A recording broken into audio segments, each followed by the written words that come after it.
Oke, baik. Assalamualaikum warahmatullahi wabarakatuh. Selamat pagi, salam sejahtera untuk kita semua. Namo Swastiastu, Namo Buddhaya, salam kebajikan. Pada kesempatan kali ini kita akan membahas tentang manajemen K3. Apa itu? Keselamatan dan kesehatan kerja. Oke. Mungkin dalam suatu perusahaan kita harus menerapkan ini. Jika memang perusahaannya itu perusahaan yang berisiko. Contohnya ya, semua perusahaan itu ada risikonya sebenarnya ya kan. Misalnya produksi apa nih, baju ya, jahitan ya kayak menjahit. Nah, dalam menjahit itu kan butuh ketelitian, ketika takutnya kena tangan dan sebagainya, itu membutuhkan manajemen K3. Oke, itu secara ringkasnya. Langsung kita akan simak, silakan simak ya teman-teman. Kita akan bahas tentang manajemen K3 ini. Next.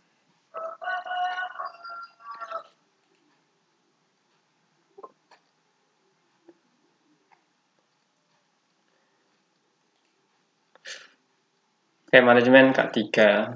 Sebenarnya kita ketahui dalam satu perusahaan ya mempekerjakan karyawan untuk melakukan pekerjaan yang cukup berisiko ya tadi ya saya jelaskan dan minimal itu perusahaan itu 100 orang itu harus sudah melaksanakan manajemen K3 ini. Karyawannya sudah setidaknya atau minimal 100 karyawan. Nah, kita bisa menerapkan manajemen ini. Fungsinya apa sih? Supaya untuk menjaga keselamatan ya si karyawan atau si SDM itu sendiri gitu ya. Dengan menerapkan sistem ini harapan safety atau keselamatan ya para pekerja terjamin ya sudah. Oke, dari hal-hal yang berbahaya tentunya. Oke, next. Kita harus tahu dulu pengertian manajemen K3 ini.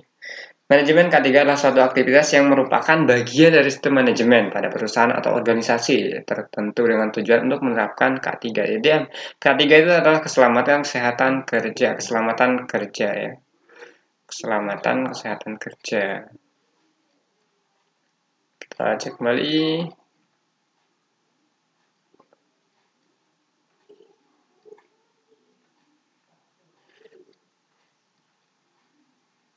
Oke. Tujuan adanya manajemen K3 ini apa sih? Pertama, tentunya ya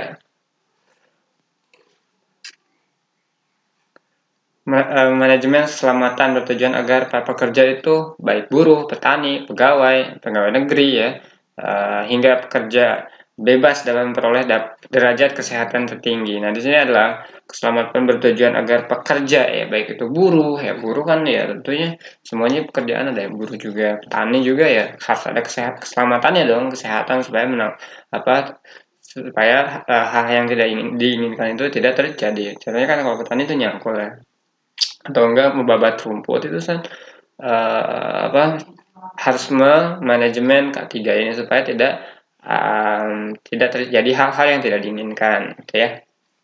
Pegawai negeri juga bisa aja gitu ya. Agar tidak terjadi hal-hal yang tidak diinginkan tentang keselamatan hidupnya. Jadi seperti itu. Misal pegawai negeri apa ya, satu contoh misalnya PNS, Kemenkumham ya kan, atau enggak TNI ya, polisi gitu ya kan. Nah, bagaimana cara menjaga dirinya gitu kan. Tentunya berbeda tempat kerja ya tentunya berbeda juga manajemennya ya kan karena berbeda tentang pengurusan atau pekerjaannya. Ya tadi kalau di buruh ya di PT gitu ya. Ada tekstil atau menjahit baju gitu ya. Itu juga harus menggunakan keselamatan kerja, keamanan ya, dikasih apa gitu, entah itu kacamata yang bagus gitu ya, sehingga takutnya ada yang patah, takutnya nempel kena mata gitu ya, atau enggak tangannya atau enggak dikasih jarak gitu atau apa gitu ya. Terus lagi kalau untuk petani ya mungkin cangkulnya ya, awalnya ada cangkul kita bisa menerapkan sistemnya itu menggunakan mesin ya, mesinnya itu yang terarah di seperti ini sehingga apa keselamatannya terjaga gitu ya. Terus lagi di Kemenkumham contohnya Polsuspas supaya apa ya, atau enggak polisi ya supaya keamanannya itu terjaga gitu ya. dia menggunakan rompi yang anti peluru, takutnya ada yang nyerang dari belakang gitu. Itu keselamatan ya teman-teman. Manajemen keselamatan juga bertujuan untuk apa sih? Mencegah serta memberantas penyakit dan kecelakaan yang disebabkan oleh kegiatan bekerja. Itu ya. Di sini ada mencegah, memberantas penyakit ya, dan kecelakaan yang disebabkan oleh kegiatan bekerja. Jadi itu yang mencegah ya, kita harus mencegah atau memberantas penyakit ya, atau ditakutkannya dalam suatu pekerjaan itu kita terkena apa akibatnya, misalnya kan kalau kita teledor gitu ya, kita lupa apa, misal kalau dalam perusahaan itu misal di pabrik mesin gitu ya, di pabrik mesin itu keselamatan kerja itu harus ditingkatkan karena dia lebih ke besi-besi, misal takutnya ada yang jatuh di atas besi gitu kan, atau apa dari meja-meja kena kaki ya, makanya kakinya menggunakan sepatu yang anti berat gitu, artinya ada apa, safety ya, sepatu safety atau sepatu keselamatan gitu ya, gitu. Terus lagi kalau kita lihat dari pekerjaan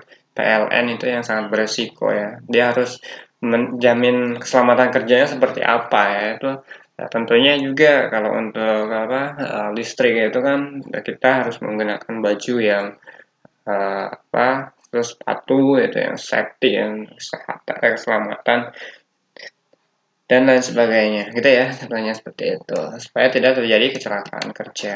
Melihara serta meningkatkan kesehatan dan juga gizi para pekerja. Nah, selain dari tadi dari baju dan sebagainya untuk menunjang keselamatan kerjanya, terus lagi ada namanya untuk tadi kan keselamatan dan kesehatan. Nah, ini adalah kesehatan. Ya berarti gizi ya, atau masukan ya, makanan gitu ya. Gizi para pekerja juga harus dikontrol, dicek lah gitu ya. Biasanya kan pekerja itu makannya apa gitu kan, kalau di perusahaan kan sudah disediakan makan nih, misalnya makannya itu harus 4 sehat dan sempurna ya, yang bergizi gitu ya, sebagai sarana perawatan serta dapat meningkatkan produktivitas bekerja. Nah, tujuan manajemen K3 ini adalah sebagai perawatan ya, merawat ya, meningkatkan produktivitas kerja. Jadi perawatan sarana gitu ya. Jadi misal nih kalau tempat kerja kita itu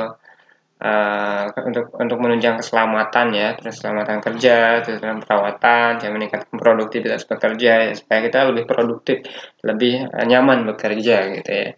Karena ada keselamatan itu, entah kalau di apa tadi di PT itu, kenapa di PT untuk tentunya di PT perusahaan motor itu sering menggunakan sepatu berat, bukan berat sih, ada besi-besinya gitu ya, takutnya ketika ada yang apa jatuh kena kaki kan aman gitu ya, karena dari besi gitu, itu aman, sehingga diperlukan apa namanya sepatu seperti itu. Oke ya, tujuan dari manajemen keselamatan ini tentunya akan tercapai jika terdapat komitmen dari pimpinan. Ini jika memang apa tujuan dari semua tujuan manajemen atau manajemen itu mengatur ya, mengatur ini khusus ke K3, keselamatan kerja tentunya, kesehatan. Nah tentunya juga ya kalau apa, kalau tidak ada komitmen antara si pemimpin dengan si pegawai yang nggak bisa, misal nih contoh ya, dalam aturannya itu apa, dalam aturan pekerja harus mengenakan sepatu safety. Nah, pegawainya itu dia lupa atau dia kledor atau dia nggak pakai gitu, dia hanya pakai sandal jepit. Ketika dia ada suatu masalah musibah ya kena itu, ya itu harus dibutuhkan komitmen ya antara pimpinan ya, pimpinan juga dan tentunya juga pegawai, karena memang pegawai ini dia user, pimpinan ini dia seorang yang mengarahkan, hei kamu kalau pimpinan itu mengatur membuat suatu aturan SOP dan komitmen ya, supaya terjadinya komitmen antara si karyawan dengan perusahaan dan pimpinan seperti itu ya. Next, jika tidak ada konsistensi ya, jika tidak konsisten ya, jika orangnya itu bodo amat sepatunya nggak ini apa masih kering gitu, masih basah dari kemarin dicuci ya, ya nggak ada konsisten gitu. Jadi nggak akan tercapai tujuannya itu gitu. Kalau memang nggak konsisten, maksudnya gini, kemarin dia itu taat aturan ya, menggunakan baju safety, sepatu safety untuk keamanan, pokoknya kepala pakai pakai kudung, pakai topi yang safety itu ya. Nah, supaya apa? Supaya terjamin keamanan. Udah 1 minggu, 2 minggu, atau udah 1 bulan, dia lupa bawa bawa sepatu. Dia lupa pakai baju itu kesehatan. Terus dia lupa pakai topi, malah pakai topi biasa itu ya. Itu sangat tidak konsisten dan akan mengakibatkan ya tujuannya itu tidak akan tercapai gitu ya. Oke, next.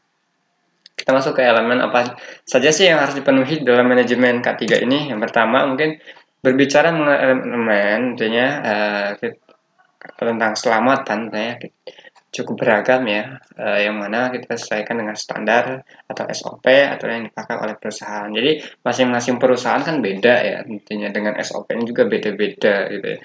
Kita menyesuaikan dengan perusahaan itu. Namun umumnya standar OHS AS nomor 18001.2 dari dalam kurung ILO atau OSHA 2001 dan Permenaker atau Peraturan Menteri Ketenagakerjaan nomor 5 tahun 1996 lebih sering dijadikan rujukan penerapannya. Wah, ini ya pedomannya ya.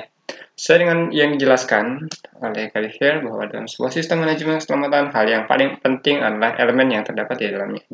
Jadi yang dimaksud elemen yang di dalamnya itu dia menyesuaikan perusahaan ini dalam perusahaan apa ya. Berarti menjaga keselamatannya harus seperti apa, misalnya seperti itu. Ya tadi, misal kalau di apa namanya di perusahaan contoh lah apa ya di pertambangan ya, itu pakai kacamata, pakai apa, pakai baju yang panjang, yang kuat gitu ya, terus lagi pakai sepatu gitu, bot gitu ya, atau apa gitu ya, terus lagi pakai celana yang panjang gitu ya, terus pakai topi yang keras ya buat mandor gitu. Nah, itu untuk menunjang keselamatannya supaya apa, ketika ada paku di bawah nggak keinjek, maksudnya nggak apa namanya nggak kena gitu ya, atau anti paku, anti apa gitu, atau anti batu gitu ya. Terus kalau ada yang kelempar gitu dari atas, batu kecil itu bisa kena topi gitu ya, sehingga aman gitu ya, gitu. Dan untuk baju supaya nggak kotor gitu ya ke badan, sehingga nggak banyak kuman nempel seperti itu ya. Berikut adalah beberapa elemen dari sistem ini. Oke ya, kebijakan ke K3 di perusahaan. Nah, kita harus emang pertama sih kebijakan ada di perusahaan. Bagaimanapun ya, kebijakan atau aturan itu dari perusahaannya. Aturannya misal seperti ini, pegawai datang jam segini mengenakan baju dan menggunakan baju safety, celana safety, terus lagi topi safety, terus lagi sepatu safety, seperti itu ya, kebijakan itu namanya. Pengaturan konsultatif ya, itu pengaturan yang tadi ya, misal dipakai untuk apa, penggunaan apa gitu ya, tadi aja perwakilan kesehatan dan keselamatan sumber daya sistem ya.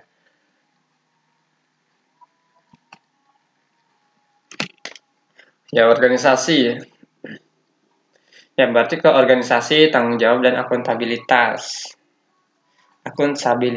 itu ya, jadi tetap berkembang. Tanggung jawab itu harus tanggung jawab lah, organisasi itu ada wadah ya, atau lebih dari tempat kumpulnya beberapa orang ya, karena sistem ini itu hanya untuk beberapa orang gitu kan, organisasi perusahaan gitu ya. Tanggung jawab manajemen keterlibatan senior gitu ya, jadi harus ada keterlibatan, harus ada seorang yang diseniorkan sebagai apa, sebagai komando lah, tugas manajer dini punya dia. Oke, next. Nah, mungkin kita bisa baca-baca ya kalau untuk elemen ini.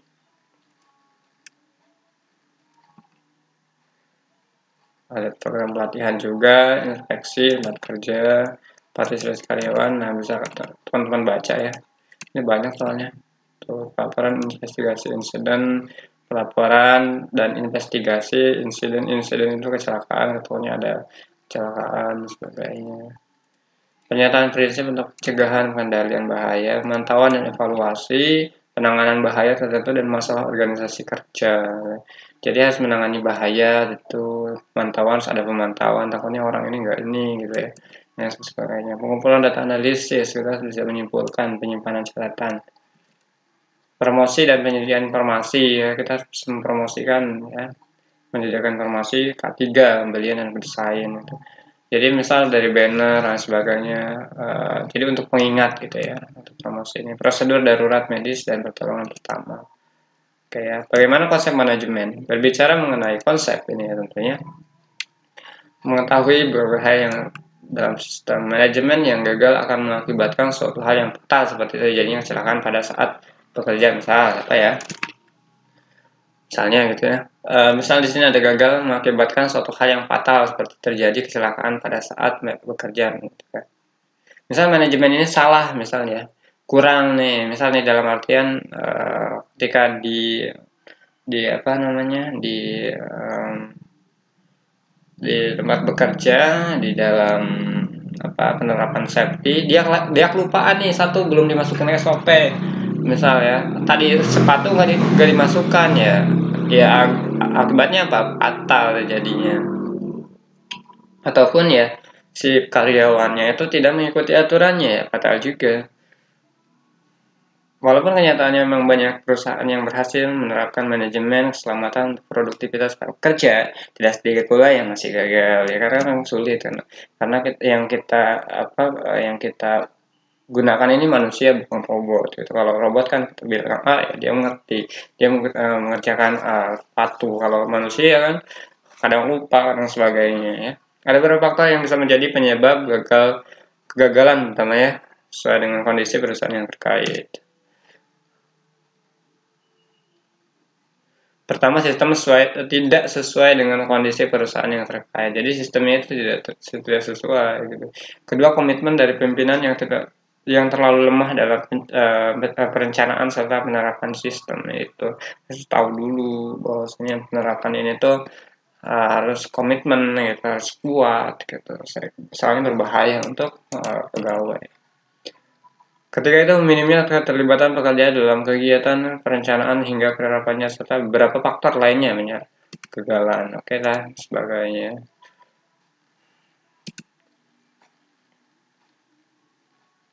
Kesimpulannya adalah bahwa tercapainya manajemen yang tepat itu tergantung pada pihak-pihak yang terlibat dalam perencanaan hingga penerapan. Berarti harus direncanakan oleh pimpinannya, gitu ya. Terus lagi dikerjakan oleh si karyawannya, gitu ya. Nah, sehingga apa? Di sini kita dapat simpulkan tercapainya manajemen yang tepat tergantung pada pihak-pihak yang terlibat dalam perencanaan hingga penerapannya. Gitu. Kita rencanakan gitu ya. Terus kita terapkan gitu, ke pegawai. Oke, itu aja yang bisa saya sampaikan. Terima kasih, tetap semangat dan mari upgrade diri kita.